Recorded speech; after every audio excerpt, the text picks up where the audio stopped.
I was meeting an American delegation just now, and I was telling them that please, the new government of Mr. Trump, be clear on this point.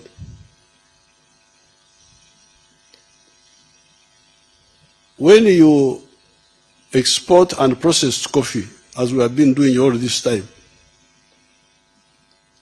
you get about $2.5 a kilo. The price is now a bit higher, but normally it was around $2.5 a kilo of very good coffee. What they call screen 18, the one with good seeds. When somebody goes and makes coffee, powdered coffee out of that, he may get as much as $40. Now, according to the present value of business in the world of coffee, the present value is $460 billion, the value of coffee business in the world. How much are the coffee exporting countries getting out of that? Only $25 billion. $460 billion, but all the coffee growing countries of the world, all of them, Brazil, Colombia, Vietnam, Uganda, Africa, you get $25 billion. Our wonderful Africa, out of that, gets $2.5 billion. And 1.6 billion of that is coming to Uganda now.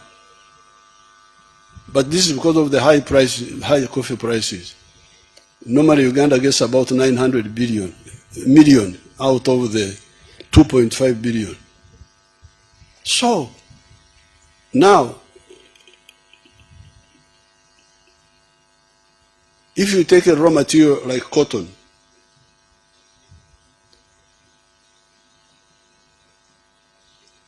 so in other words, in every kilogram of coffee, Africa is donating about more than $20 to the rest of the world, if not more. But also donating jobs.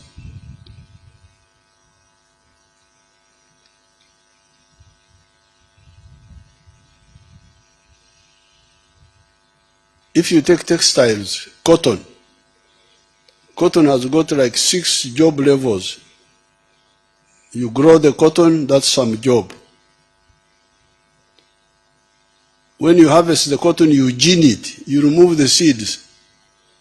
That's another level of jobs, the ginneries. Now, much of the African cotton has been ending there. They export what they call lint cotton. Cotton without seeds, after removing the seeds. Then somebody else goes and does the spinning. Spinning is another level of jobs. Then the weaving, that's another level of jobs. Then the printing of colors, that's another level of jobs. Then the tailoring now, to make garments, that's another level of jobs. Of course, there are other values in cotton which Africans were not bothered with. Gunpowder is from cotton. People don't know that. That's why the Chinese were taking a lot of cotton. Because part of the cotton is what you use to make nitrocellulose, which makes the gunpowder. So that's another bottleneck. They're relying on raw materials, exporting. You are donating money and donating jobs. When you see these children dying in the Mediterranean, going to Europe, this is the problem. They are being killed by these economies of raw materials. So you can go to every raw material, whether it is agro-based or minerals. Some people wanted us to export. We have got very good iron ore here. The best in the world, high grade, 70% pure. It's the best. There's no, only the one of Peru is near, about 50%, but ours is much higher. So some people wanted us to export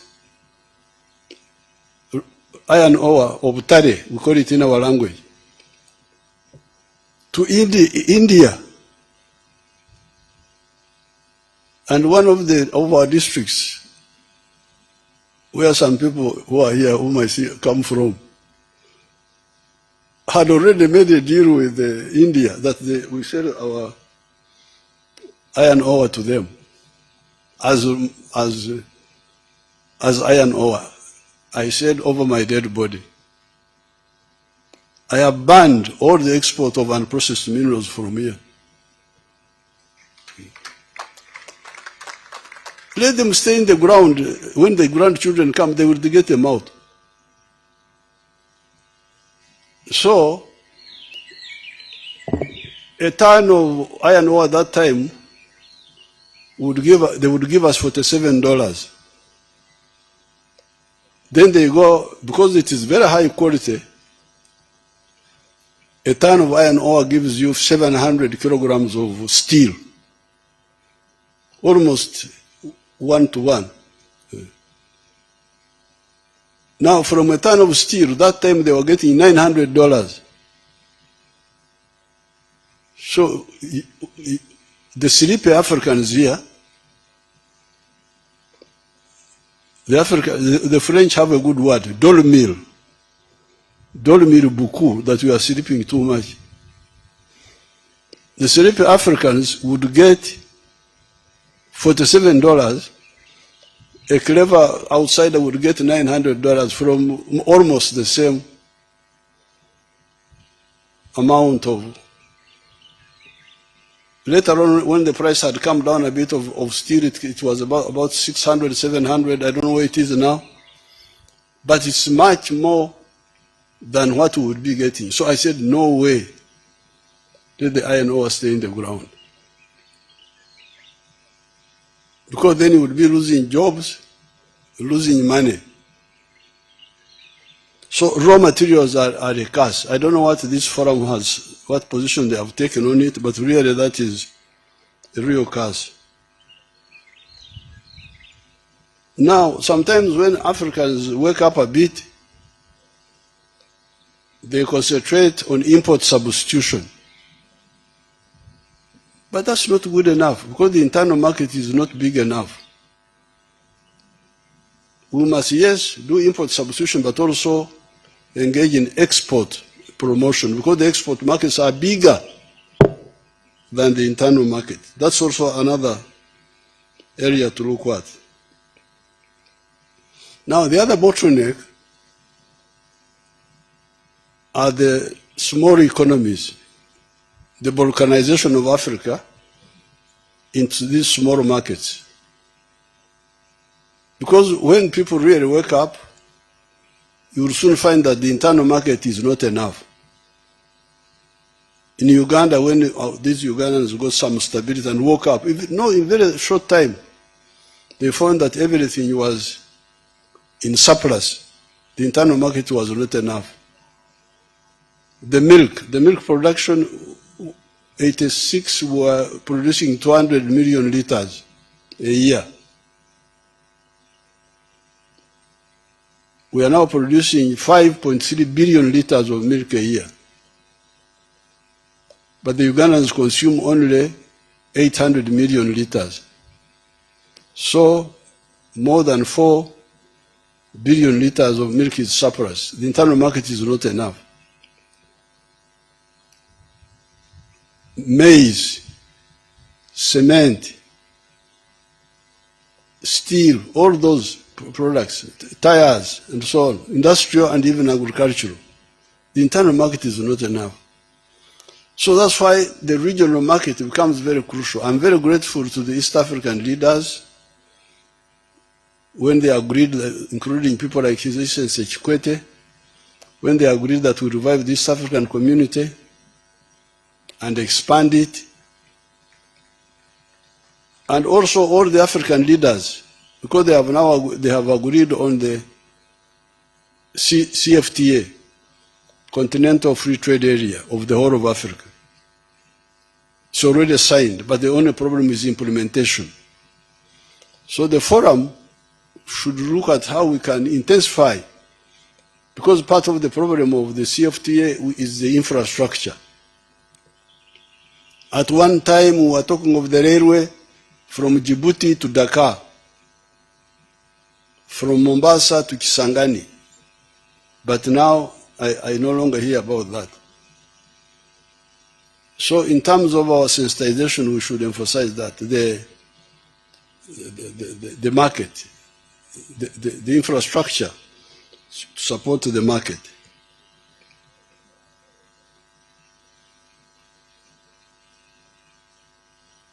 Then infrastructure,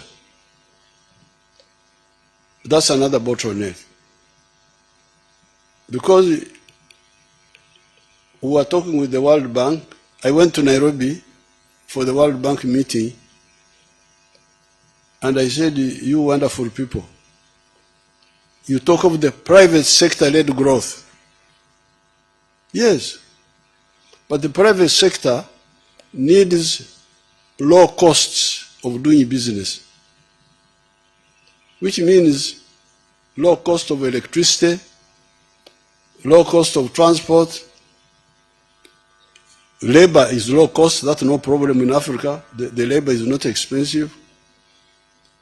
But you need low cost of money in the bank,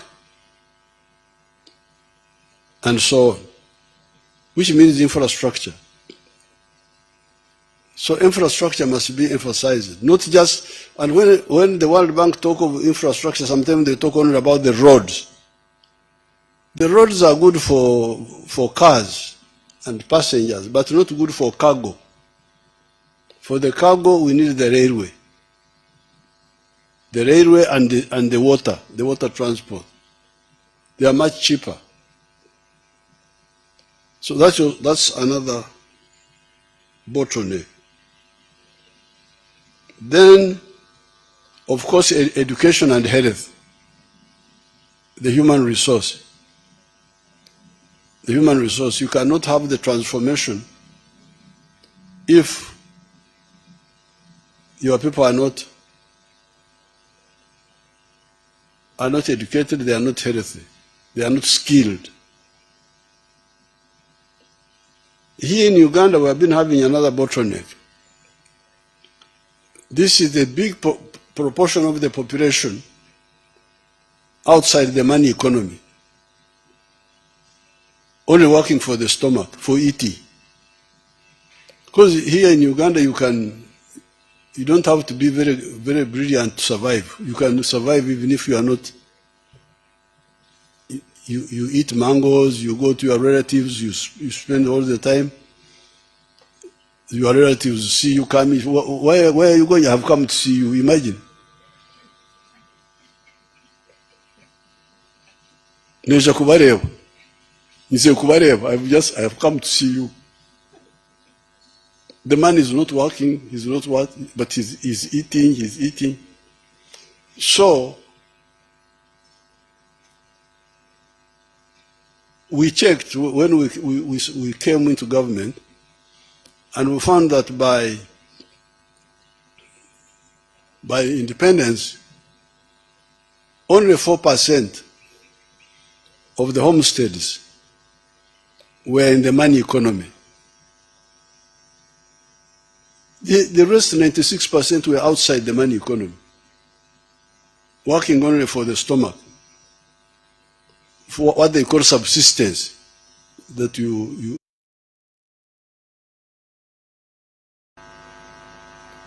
even